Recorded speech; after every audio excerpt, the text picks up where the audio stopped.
it's not just a story that is being told that's grand, but you have environments you have to create. You have to create ancient Egypt, and you have to create characters that are at different scales throughout the movie. There's an artistry and a poetry, like, visually to this movie with the CGI elements. It's important to them, as they say, to always try and enhance the story and the performances, never take away from that. And I love the way they talk very poetically. It's like, when you say, tell me how you do it, they go, what? It's hard sometimes to put into words because it's intuitive and it's a feeling.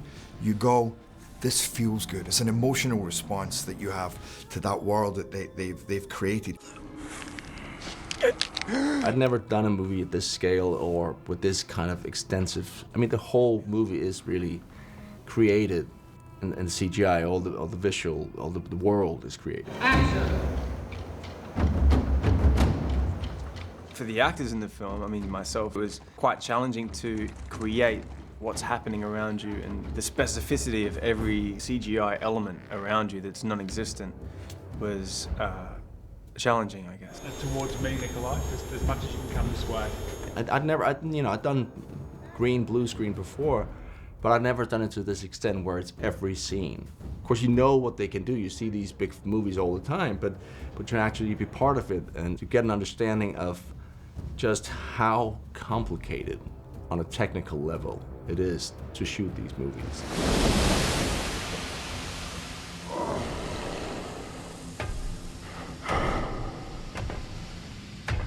You look glorious, Lord. I know. So there's a lot going on just logistically, but also story-wise. There's just so deep and expansive that it's daunting to begin with.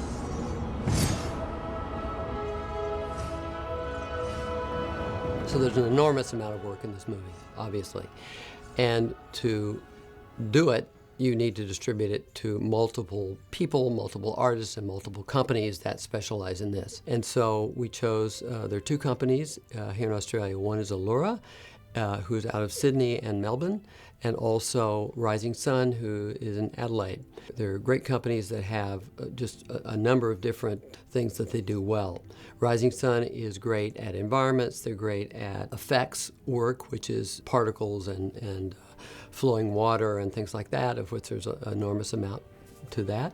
They were chosen, and they just have a great aesthetic sense as well. And Allura also has a great aesthetic sense and a huge team of artists both here and in Melbourne. And so they do a lot of animation as well. That's one of their specialties, as well as environments and things like that. That's terrific. It's a great looking shot. Yeah, it's going to be a cool shot. It's going to be a very cool shot. So we were able to funnel a good chunk of the work to those two houses. Then there's Tippett Studio, who's in Berkeley, and they are great animators. They came from a background of stop motion animation, which evolved into computer generated animation. And I love the work that their studio does, because they really understand weight and timing and all of that. So they're doing the Sphinx, and they're doing also the jackal and the falcon fights in the coronation. So they're doing some huge animated sequences in this movie. And then we're also working with Rodeo, who's in Montreal, and Rodeo is great at environments and great at hard surfaces, and they're doing Raw's boat.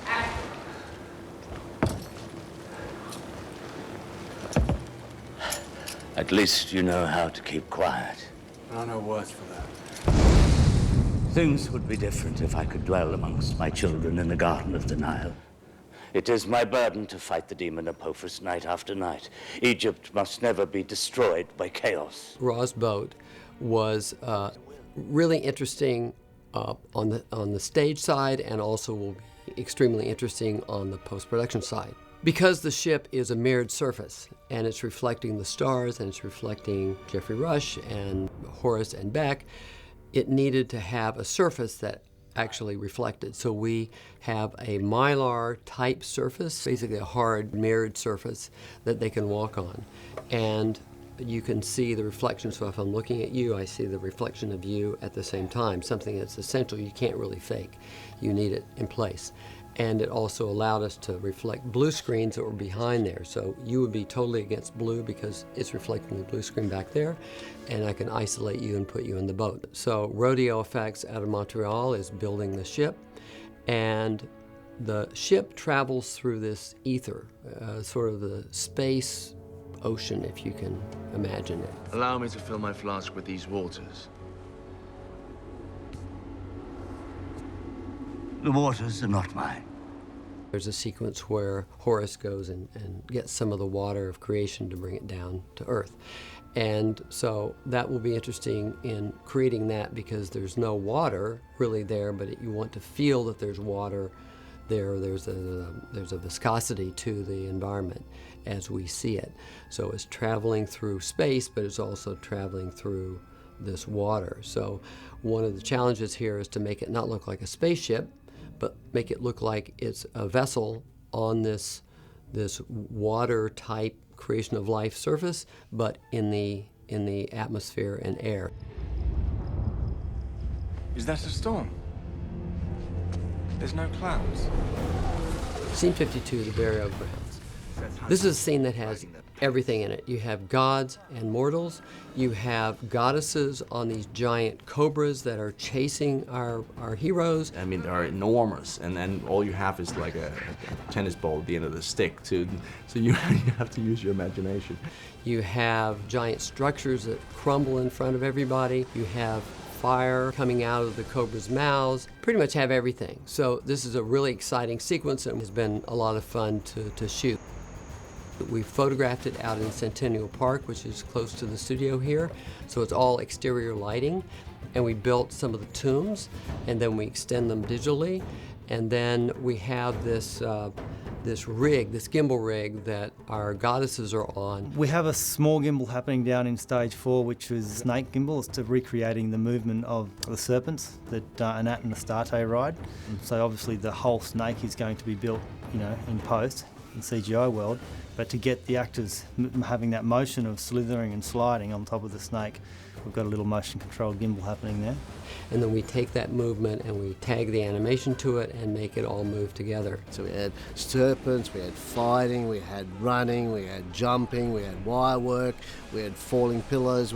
I think I think we had a kitchen sink somewhere in there, but maybe not. But anyway, it was just one of those things that were on and on and on, and it was really interesting dealing with it because there were so many different elements. This is a scene that really had to be visualized in utmost detail. Even though that scene was quite heavily prevised, it still does change and develop as we go along. We have to bear in mind that we do have these huge cobra snakes of size and chasing our characters, and occasionally you'll put the scene together and then you'll realise, well, look, no, we're missing an action beat from that particular snake or whatever that the fire breathing element that may be involved, which can lengthen the sequence, but then you may have to trim somewhere else. So it's a constant situation of refinement. We're now 1 week to go before we finish photography, and we're still pre-visualizing some parts of the movie. And it's not really pre-viz now, it's sort of post-viz.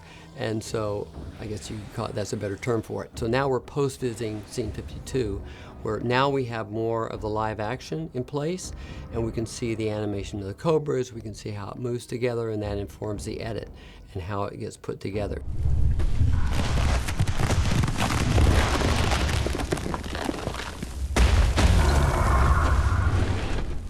And action.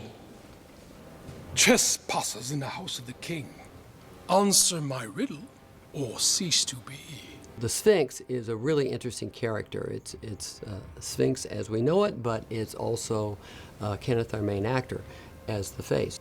I never was. Am always to be.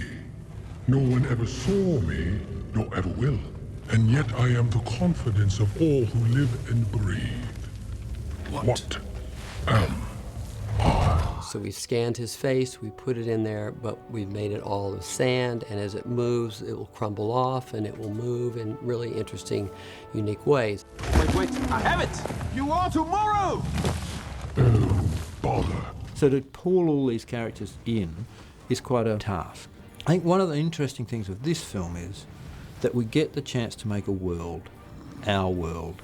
And it isn't an accurate ancient Egypt, but it is an ancient Egypt that's really fascinating, and hopefully people will love it. When you read it on the first script, it's impossible. It just can't be done, and it's very daunting.